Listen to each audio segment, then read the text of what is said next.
नमस्कार, स्वागत है आपका हमारे चैनल में। मैं रानी गुप्ता आपके साथ। बड़ी खबर सामने आ रही है गुजरात विधानसभा चुनाव को लेकर के। दरअसल चुनाव आयोग ने गुजरात चुनावों की तारीखों का ऐलान कर दिया है। इसी के साथ ही उन्होंने बताया कि ये चुनाव 2 चरणों में होंगे, जहां 1 और 5 दिसंबर को वोटिंग की जाएगी, तो वहीं मतगणना 8 दिसंबर को की जाएगी। यानी कि इसके रिजल्ट जो है वो 8 दिसंबर को आने हैं। आपको बता दें कि लगातार ये सवाल उठाए जा रहे थे कि अभी तक चुनाव आयोग की ओर से विधानसभा चुनाव को लेकर के डेट का डिक्लेयर क्यों नहीं किया गया है। और साथ ही जो विपक्ष की पार्टियां थी वो भी कहीं ना कहीं ये सवाल खड़ा कर रही थी कि क्या इस बार चुनाव आयोग निष्पक्षता के साथ चुनाव कराएगी या नहीं कराएगी। तो जिस तरीके से ये संशय बना हुआ था और साथ ही बार बार ये सवाल उठ रहा था कि आखिर गुजरात में विधानसभा चुनाव का बिगुल कब बजेगा और कब किसका राजतिलक होगा, तो इन सारी तारीखों का ऐलान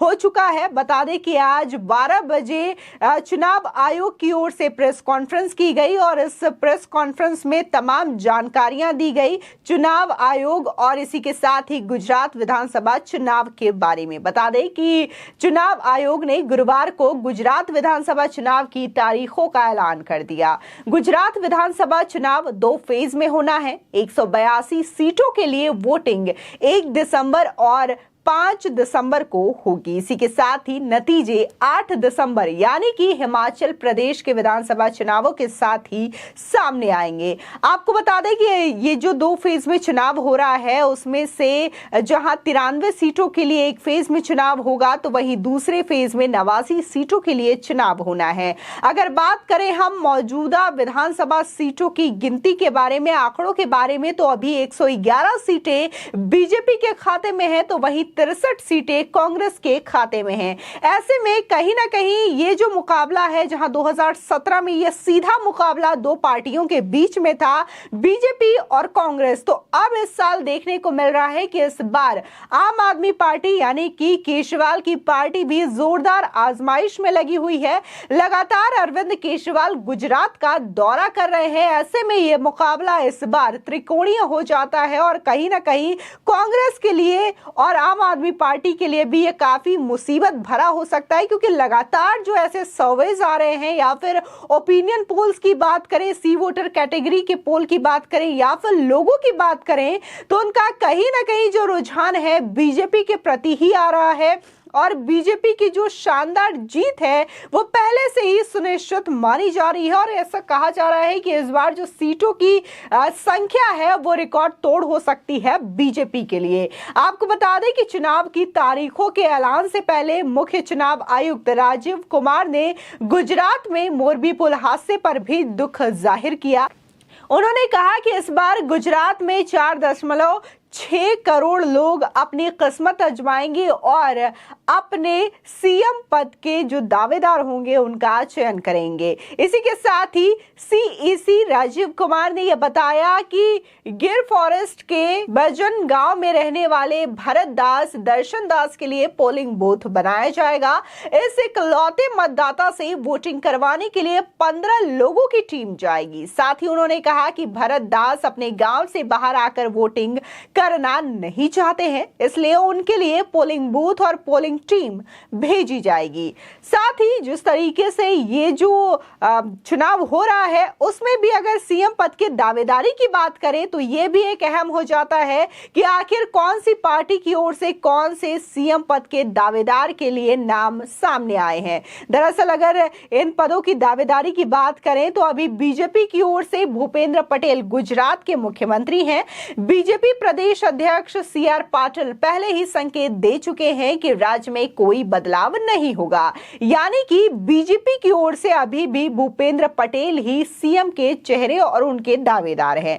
बीजेपी के अलावा कांग्रेस और आप भी मैदान में हैं। हालांकि दोनों पार्टियों ने अब तक सीएम कैंडिडेट की घोषणा तो नहीं की है, लेकिन बात कांग्रेस की करें तो पार्टी में भरत सोलंकी, अर्जुन मोढवाडिया, शक्ति सिंह गोहिल सीएम पद के लिए रेस में सबसे आगे माने जा रहे हैं। आप में अभी तक गोपाल इटालिया और इशदून गढ़वी सीएम के दावेदार हैं। अगर हम गोपाल इटालिया की बात करें तो अगर इसको आम आदमी पार्टी अपना सीएम का दावेदार बनाती है तो ये उनके लिए भी बेहद खतरनाक हो सकता है, क्योंकि गोपाल इटालिया का ऐसा कई बयान सामने आया है जिसमें वो कहीं ना कहीं हिंदू विरोधी, धर्म विरोधी और पीएम मोदी और उनकी मां के खिलाफ बोलते हुए नजर आए हैं। और जहां उन्होंने सीधे तौर पर मंदिरों में जाने से, कथा स्थलों में जाने का विरोध किया है महिलाओं को, और ये कहा है कि ये मंदिर और कथा के जो स्थल होते हैं वो शोषण का अड्डा होते हैं। उनके सारे फुटेज जो हैं, वीडियोस हैं, सामने आए हैं, जिसको लेकर के कई सारा बवाल देखने को मिला था। ऐसे में ये अगर वो बनाते हैं आम आदमी पार्टी की ओर से सीएम पद के दावेदार, तो बेहद खतरनाक माने जा सकते हैं। बता दें कि पिछली बार से इस बार का चुनाव बिल्कुल अलग माना जा रहा है।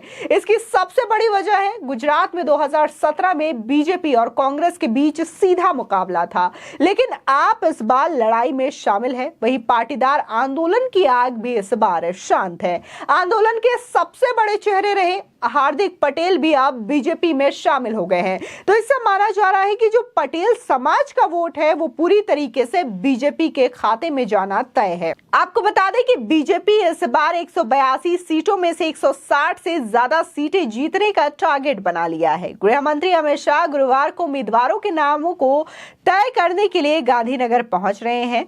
बीजेपी को अब तक 4340 लोगों के नाम मिले हैं। सबसे ज्यादा 1490 उत्तर गुजरात से है, सौराष्ट्र से 1163, मध्य गुजरात से 962 और दक्षिण गुजरात से सबसे कम बायोडाटा 725 मिले हैं। चुनाव आयोग ने राज्य में विधानसभा चुनाव की तारीखों के ऐलान में देरी की ठोस वजह अब तक तो नहीं बताई है, लेकिन इससे पहले हिमाचल प्रदेश के चुनावों की तारीखों के साथ ऐलान होना था, लेकिन ऐसा नहीं हो पाया। अगर हम बात पिछले बार यानी कि 2017 की करें तो बनासकांठा से बाढ़ की देरी की वजह बनी थी, लेकिन फिर भी चुनाव की तारीखों का ऐलान 25 अक्टूबर को कर दिया गया था। चुनाव 2 फेज में हुए थे। इसी के साथ ही इस बार भी जब चुनाव आयोग सचिव से ये पूछा गया कि आखिर इस बार डेट में देरी क्यों हुई है, क्योंकि लगातार विपक्ष की पार्टियां जो हैं वो चुनाव आयोग पर निशाना साध रही है। कभी ये कह रही है कि निष्पक्ष चुनाव कराएंगे या नहीं कराएंगे, साथ ही ये भी कह रही थी कि चुनाव आयोग आखिर चुनाव की तारीखों के ऐलान को लेकर के इतनी देरी क्यों कर रही है। जिसके बाद